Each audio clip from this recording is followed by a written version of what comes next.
If life had a relationship status, it would be, it's complicated. And it is. As much as we would love it to be easy, it's not. Life is complicated. Part of the freedom that God gives us to live in the world, part of the results of free will, means that we each get to make choices in our lives, for better or for worse, and that tend to lead to either greater complication or less complication. Not to mention those other things that we get no choice about, but that complicate our lives even further. And the challenge, as we know, is to make it through this life, this complex, complicated life, with our head and our heart intact. The challenge is to make it through life alive. And while we all have our own methods that we've developed for doing that, some healthier than others, as a people of faith, we know that the best way to get through this complicated life is together. And so, on this Stewardship Sunday, on this day when we are welcoming new members into our fellowship, on this day when we have a wonderful choir singing with us, we pause that we might consider together a life. Not just one life, but two lives, our own and one other that we'll use as an example. But because it's a little hard to begin with our own, it's good that we practice for a moment, that we get a little practice looking at a life and seeing what we might learn from that for our own lives. And for that practice, we use an extreme example, Job. Today, our scripture lesson comes from the very end of Job. It ends with saying that Job lived 140 years and died old and full of days. And so finally we have reached the point in the book of Job where we can stop and look at his whole life in perspective. Now, for those who need a little refresher, Job is a parable, a story with a point about a man who went through about as many misfortunes as anyone could handle and just kept going. Just keep swimming, just keep swimming. Job somehow managed, even in the midst of loss. He lost his family, his wife, his children, his sustenance, his farm, his friends, his health. He lost basically everything in his life except his faith. Somehow, in the midst of all of that loss, he kept his faith. A noble feat, but difficult, as we know from our own experience. See, the whole point of that parable of the book of Job at the beginning was to try and get Job to rebuke God, to curse God, and the parable ends without Job having done that. But that doesn't mean that he was happy with God throughout the book, and for me that gives a little hope. Because there are moments in our lives, as we each likely know, when we're not particularly happy with God, when we're frustrated with God, and we need to say that. Throughout the book of Job, we hear Job crying out to God, "God, I've been faithful. What gives? I've been faithful to you, and everything in my life is destroyed. I've lost everything that I care about, everything that I love, everything that makes me me is gone. Why?" Surely we recognize the question. Why? When we're in the midst of those complexities of life, we often find ourselves asking, Why? Why did they leave?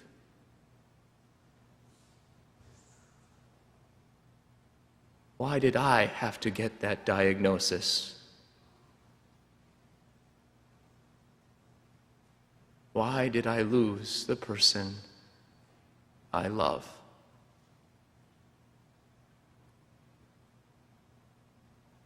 And in the moment, it can be hard to know where to turn. But Job gives us an example. Because if we can't share those things with God, who can we? And the story gives us an even better example, because in the story, God responds. Job has spent 38 chapters crying out to God, why is this happening to me? Why? I have been faithful, and finally God responds. For 3 solid chapters, God tells Job who God is, about where God has been both before this moment, in this moment, and where God will be after this moment. God finally speaks to Job, and the basic crux of it is right next to you. God didn't take the things that Job was going through away, but God walked through these things with Job. Friends, in our own lives, God doesn't take the things that we're dealing with away. That's not really how it works. As we know from our own experience, God walks with us through them, which is part of what makes life so complex. It'd be much easier if, as a people of faith, we could just be guaranteed that things would turn out okay. That we would get into the graduate school that we long for, that we would pass that exam, that we would get the job we need, that the service would end on time. It'd be a lot easier if, as a people of faith, we had those guarantees, but we don't. It's not the way it works. That's not the way freedom works. No, in the end, we don't have any guarantee that tough things aren't going to happen to us. The guarantee is that we won't have to face them alone. That's why we're here. That's what it means to join a church, a recognition that we can't do this alone. No matter how hard we try, we can't face this life, we can't lead this life, we can't live this life alone. We need the help of others. We only get by with a little help from our friends. And the good news is, even when our friends abandon us, there is one who never leaves us alone. It is the promise of grace. There is nothing we can do or say to lose the love of God. It is ours. And in Job's life, when he finally hears that promise, things change. It says his fortunes are restored, and we have traditionally thought that meant God flipped some cosmic switch, but as we know from our own experience, that's not the way it works. Maybe we have been misinterpreting that. In other words, maybe it was recognizing that instead of asking why, he could turn and work on the relationships he does have with the people around him, and in so doing, find life again. Friends, life comes when we engage with the people around us. Life comes in community. When we're willing to ask for help. And so, with a little practice on Job, we can now turn to our own lives. But this is going to require the use of an imagination cap, so I hope you will all put yours on. Fasten it tightly. Sping! As we're ready. Now picture with me, if you will, a timeline of your life. It can be large or small, colorful or black and white. Mine is red. Do with yours what you will. A timeline of our lives. And at one end of the timeline, let us put a fixed point, and on it we write our birthday. Now, for some of us, that is further away than others, but it's just a matter of perspective. And on the other end, we do not put a fixed point, because none of us are there yet, though by the end of the sermon, you never know. We put an arrow, because it is continually going. We haven't reached that other fixed point. We have an arrow. Now, between that arrow and between that fixed point of our birth, let us put on all of those important moments in our life. Our first step, our first kiss, hopefully with some time between. Our graduation dates, the time when our choir sang at that strange church. We can put the hoe down. We can put this moment, this worship service, this chance to change what happens after the arrow. Now, here's the thing. We can't just on this timeline put the good things. It's not just a moment for the highlight reels. We're also going to have to do some of the things that we don't like thinking about. We're going to have to put some of those hard moments, because those are what make us who we are. Both the highs and lows of life. And to be honest, some of us might be in a high or a low right now. Got it? Now step back.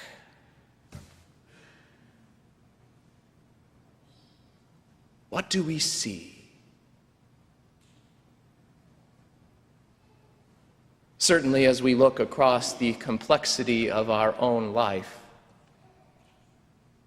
we recognize some of what Job recognized, that none of us got to this point alone, that we each, by the grace of God, had someone with us in those key moments, and if it wasn't a person, it was God. We were not alone in any point of this timeline. We have gotten by with a little help from our friends, but also when we step back, we also realize that this is really a matter of time. That life is a matter of time. Truth is, we can see the start over here, and we're not quite sure where this other piece will come. But friends, it will come. That moment when we shuffle off this mortal coil. We really only have a finite amount of time on this earth. And it is Stewardship Sunday, so it makes sense to pause for just a moment to recognize that the thing with which we are called to be the greatest stewards in our lives is our time. There are some people here who won't be able to give financially in the way that they would like to the church or to anything else. But they can give of their time. And friends, in the end, time is more precious than gold. Because while we can always get more money, we can't get time back. Maybe the question we should ask ourselves as we look at this timeline is, how do we use our time? And is it worth it? A life is time. But a life is also talent. If we were to sneak a peek at our neighbor's timeline just for a moment, it won't hurt anything. We might recognize that the way they have spent their time is a little different than the way we have spent our time, and that's not a bad thing. The truth is, we have each been given different gifts in our lives. Some of us are still figuring out those gifts, but rest assured, they are there. Whether we are young or old or black or white or gay or straight or male or female or rich or poor or broken or whole, we have been given gifts by God that we have a choice about how we use. And when we use them well, friends, we find life. And when we don't, we struggle. We might remember the words of Frederick Buechner, who said that the place to where God calls us is where our greatest joy meets the world's greatest need. Life is about talent, the gifts we have been given. But it is Stewardship Sunday, so it makes sense that we also have to finish with that third T. Treasure.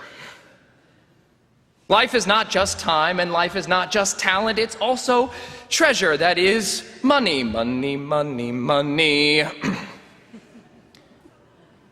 And as we look back through our timeline, the truth is it's a little harder to see how we've used our money. Sure, we can see our time and we can see our talent, but as we look, it's hard to see the money itself. We can certainly see the places where it's gotten us. Surely it changes where we live, or the car we drive, or the number of trips we take to Starbucks. There are a few of them on the timeline. But we can't really see the money itself, and maybe that in and of itself is the point. You see, money in the end is not life. No matter what the world tries to tell us, money does not bring life. It can support life, it can sustain life, it can enable some living, but it does not bring life. We probably all know people who have more money than they know what to do with and are still utterly miserable. Money doesn't bring life. But like time and like talent, where we spend our money says something about what's important to us. But as we give, we don't give to bring life. When we make a pledge to Asbury First, we are not pledging to bring life that comes from above and from each other. We pledge because it is a reminder that what we have is finite, that it's on loan to us, that we have it for this moment from point A to point B, but there's a reason they don't put a trailer hitch on a hearse. We can't take it with us. To be clear, there are reasons to give. We are looking at hiring an outreach minister here at Asbury First and some more support staff. We have all of these dreams that people have been sharing. We've committed to being with one another and to inviting friends into our fellowship, and to be honest, those things take some funds.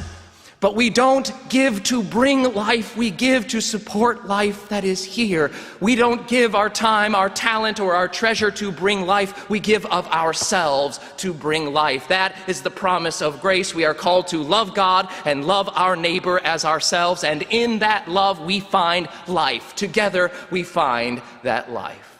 And so here we are, looking at our timeline, and we can reflect back, recognizing that things have happened in the past, but the good news, friends, is that it is an arrow and not a solid point, and where we go from here is up to us. Surely there will be some of us that reach the end point, and we look back and we have used our time, our talent, and our treasure well, and there will be some of us who have not. But let us all remember the story of the man who dies and goes to heaven. And he stands at the pearly gates, and he is greeted by St. Peter, who comes out and says to him, "Everyone needs 100 points to enter." And the man thinks to himself, 100 points? Okay, well, let's start. I volunteered at my church for a few hours every week for most of my life. Volunteering 1 point. What say you? Wow, okay, well, I was a tither. I gave 10% of my income to the church my entire life. Tithing, 1 point. What say you? Well, I don't know. I guess I was kind to animals. Kindness to animals, 1 point. What say you? The man, starting to get nervous, thinks to himself, oh my goodness, I don't know how I'm going to get in except by the grace of God. Grace of God, 97 points. Welcome home.